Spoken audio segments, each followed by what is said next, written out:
예장합동총회가 오늘 목회자 이중직을 주제로 공개 세미나를 열었습니다. 세미나에서는 생계를 위해 이중직을 하는 목회자를 터부시해서도 안 되고 이중직을 갖는다고 해서 죄책감을 가질 필요도 없다는 지적이 나왔습니다. 또 목회자의 이중직을 경제적 문제를 넘어 새로운 목회 유형으로 받아들여야 한다는 지적도 제기됐습니다. 천수현 기자입니다.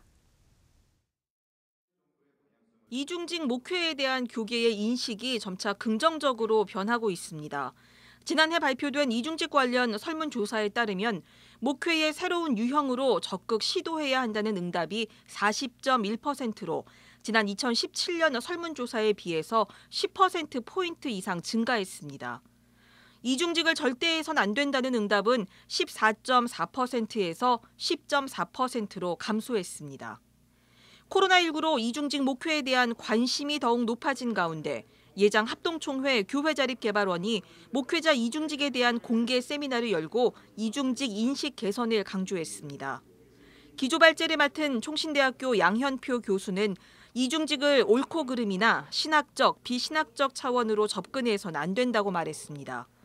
이중직의 문제는 진리가 아닌 목회자의 환경, 사회 문화에 따른 선택의 문제라며 이중직 목회자를 터부시할 필요가 없다고 강조했습니다. 양현표 교수는 그러나 교단이 신학적인 입장을 정리해 주는 건 매우 중요하다고 덧붙였습니다. 신학적인 뒷받침이 안 되면 모든 목사들이 자기가 하는 행동에 있어서 신학적으로 뒷받침이 안 되면 다 죄책감을 갖게 되어 있습니다. 그래서 먼저 우리가 해야 될 게 교단이 이 문제에 대해서 신학적인 솔루션을 제공해야 되지 않느냐. 세미나에서는 이중직에 대한 인식의 폭을 넓힐 것도 제안했습니다. 지난 2018년 예장합동총회는 생계를 위한 이중직에 대해서만 예외적으로 허용했습니다. 목회사회학연구소장인 조성돈 교수는 목사의 직업을 단순한 생계에 머물게 할 수는 없다면서 선교적 관점과 사회적 관점을 더해야 한다고 강조했습니다. 그 목사님들이 사회의 발전을 위해서 교회 공동체뿐만이 아니라 이 사회의 공동체를 만들어가기 위해서 이 사회적 연대를 만들어가기 위해서 할 수 있는 일들이 있지 않을까 싶어서 오히려 저는 사회적 목회라는 관점에서 보면 이 이중직 논의가 하나의 새로운 기회라고 저는 생각합니다.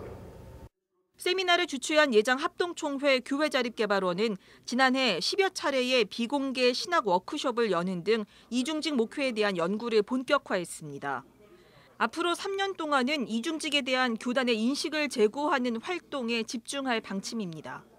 특히 시대 상황을 반영하는 일상신학과 일터신학, 공공신학 차원의 연구를 확대해 이중직에 대한 인식의 범위를 점차 확대해 나간다는 계획입니다. CBS 뉴스 천수연입니다.